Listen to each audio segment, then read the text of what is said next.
자, 여러분 서울대공원 한두 번쯤 가보셨을 텐데 이곳에서 끔찍한 일이 벌어졌습니다. 홍순빈 아나운서. 네, 어제 오전에 서울대공원 인근의 청계산 등산로 초입 부분에서 한 경비대 직원이 검은색 수상한 물체를 발견했다고 합니다. 당시 그 목격자의 얘기 먼저 들어보고 다시 돌아오도록 하겠습니다.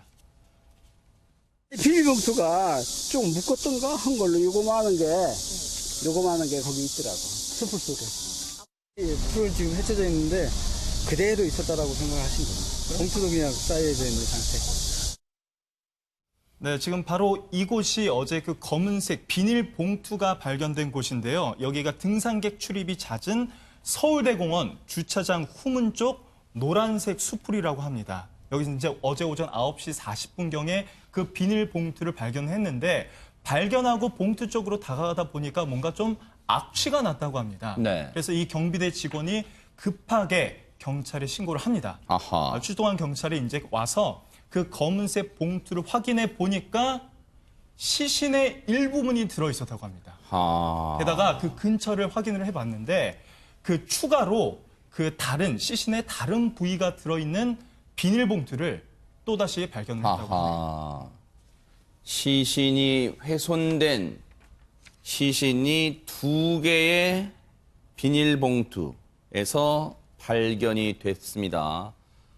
누가 봐도 끔찍한 범행이 일어났던 걸 감지할 수 있었을 텐데 지금 시신 발견 장소가 서울랜드 주차장 후문 쪽에 있는 이 숲을이었습니다. 그러니까 저곳은 등산하시는 분 또 산책하시는 분 사람의 왕래가 잦은 곳이었기 때문에 눈에 잘 띌 거라는 걸 알았을 텐데도 저곳에 훼손된 시신이 유기돼 있었는데 비닐봉지에 쌓여져 있는 상태로. 그런데 일단은 경찰이 수사를 하려면 이종훈 평론가님 저 시신이 누군지를 신원 파악을 해야 될 거 아닙니까? 네. 그런데 다행히 지문이 남아 있었다는 거죠. 통상적으로 뭐 이런 이제 살인 사건 같은 경우에 이게 혹시 또 좀 전문적으로 누군가가 했다 그러면 지문을 보통 이렇게 없앤다 그래요. 아하. 예. 그런데 이제 지문이 남아 있어서 지문 이제 추적을 해보니까 경기도에 거주하는 이제 안모 씨 51세로 지금 이제 얘기가 나오고 있고요. 그리고 이제 이분이 그 주소지에 지금 살고 있지 않다 그래요. 아. 그리고 동거인 없이 혼자 사는 네. 그런 인물로 알려져 있습니다. 네. 그래서 그것과 관련해서 뭔가 이제 범행 동기를 지금 추정해 나가는 네. 그런 과정인데 이게 뭐 치정에 의한 것일 수도 있고 네. 금전 문제일 수도 있고 네. 또는 뭐 이제 단순히 뭐 등산하러 갔다가 뭐 이렇게 우발적으로 충돌이 발생해서 네. 일어날 수도 있고 하기 때문에 지금 경찰이 좀 이제 조사를 진행하고 있는 그런 상황입니다. 아하. 지문은 있었습니다만 지문 인식을 토대로 이 신원을 파악해봤더니 지금 50대 남성인 것은 파악이 됐고요. 그리고 주소지로 등록된 곳으로 경찰 수사관을 급파했겠죠. 경기도에 있는 한 식당에서 피해자가 수년 전 일하던 곳이었답니다. 그곳이요. 주소지 등록된 곳이. 그런데 20년 전에 집을 떠나서 가족과도 연락을 끊고 지내서 사실 그동안 어떻게 지냈고 또 누구와 같이 지냈는지도 알 길이 지금은 막막하고 그리고 주소지에서도 동거인은 없었던 것으로 지금 파악이 되고 있습니다. 경찰 수사가 일단 초반부터 애를 먹을 수밖에 없을 것 같은데 근데 오윤성 교수님 앞서도 제가 말씀드렸지만 저곳은 사람들의 왕래가 비교적 잦은 곳이란 말이에요. 그러면 저곳에 유기를 했다. 뭔가 일부러 그랬을까요? 어떤 의도가 있을까요? 어떻습니까? 제가 볼 때는 이제 보통 저런 종류의 그 사건들이 발생을 할 때 저런 식으로 사람들이 다니는 곳에다가 시신을 유기를 하는 그런 경우는 네네. 독자적으로 어떤 그 이동 수단, 즉 차를 가지고 있지 못한 그런 사람들의 소행일 가능성도 있습니다. 네. 그래서 이제 자기가 좀 다녀본 곳 그리고 이동의 편의성이라든가 이런 것을 좀 고려를 한 건데 아하. 전체적으로 봤을 때 아까 말씀을 하셨습니다마는 그 지문을 그대로 놔둔 거로 봐가지고는 좀 전체적으로 이 범행 자체는 약간 좀 엉성한 그런 것들이 좀 있는데요. 네. 그래서 이제 뭐 원한이라든가 치정이라든가 검전이라든가 여러 가지 것들이 있을 수가 있는데 네.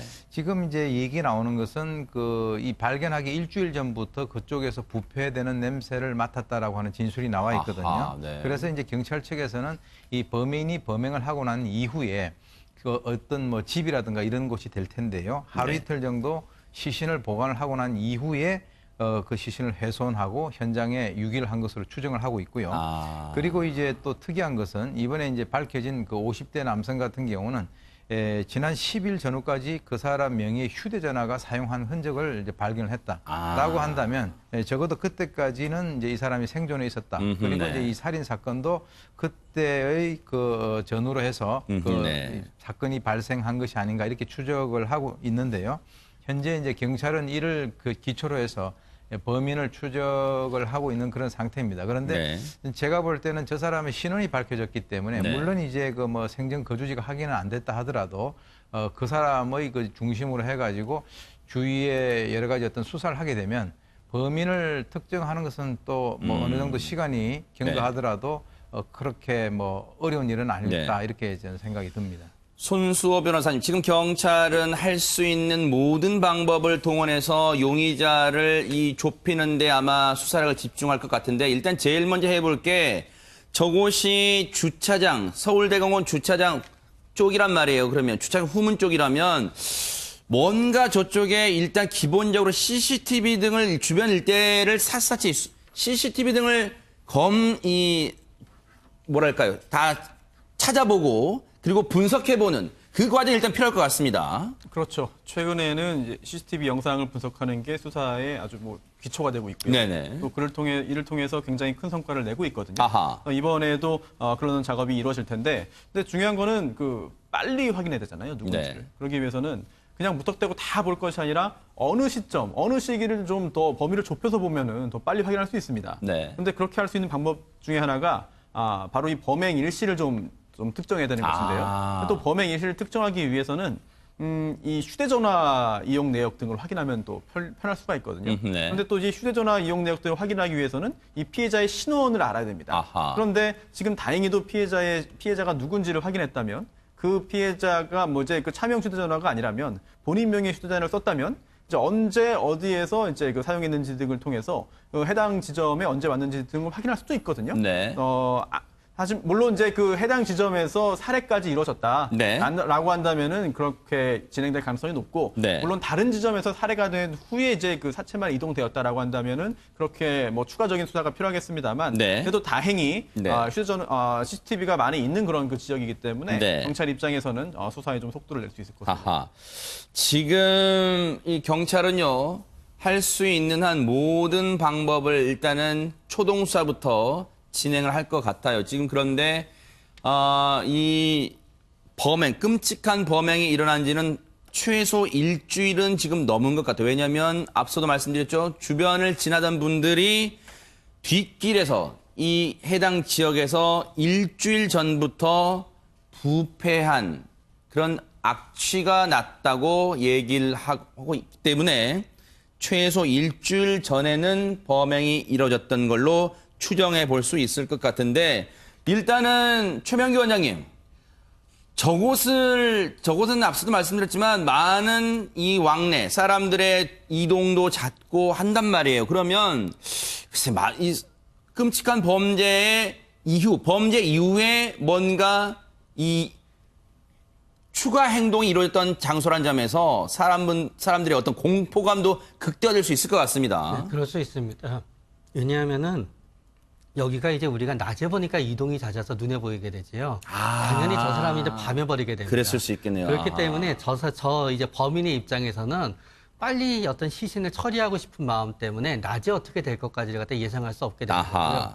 또 이게 상당히 사체가 무겁기 때문에 네. 범인의 입장에서는 결국 남들의 눈에 띄지 않은 곳까지 가기 위해서는 많은 시간이 소요되고 또 요새 엄청나게 덥잖아요. 네. 밤에도 열대야가 계속 이어졌고요. 아하. 그렇기 때문에 결국은 그 길에서 멀리 벗어나면 벗어날수록 안전하다고 생각은 했지만 네. 가까이 버리게 되는 거고요. 네. 궁극적으로는 상식적으로만 생각해도 요새 DNA 검사에 보면 그 사체의 신원이 노출이 안 될 수가 없거든요. 네. 그렇기 때문에 사체를 갖다 뭐 어떻게 매장을 하든 방법을 하지 않는 이상 사실 여기에 버리나 저기에 버리나 죄송합니다. 안 좋은 표현이셔서 여기에 시선을 유기하나 저기에 시선을 유기하나 네. 결국 일주일에서 열흘 사이의 시간 차이지 큰 의미가 없습니다. 네. 그런 점에 있어서 만약에 범인이 그 시간 차이를 갖고 충분히 도주 계획을 갖고 있는 범인이었다 그러면 네. 결국은 범인의 의도와 다르게 되지 않았지만 네. 범인도 시신에 대한 너무 큰 공포감 때문에 어쩔 수 없이 시신을 유기해야 되는 상황이었다 그러면은 네. 아마 범인의 입장에서 밤에 볼 때는 이 이상 더 은닉하기가 범인의 심리적 상태가 어려웠을 겁니다.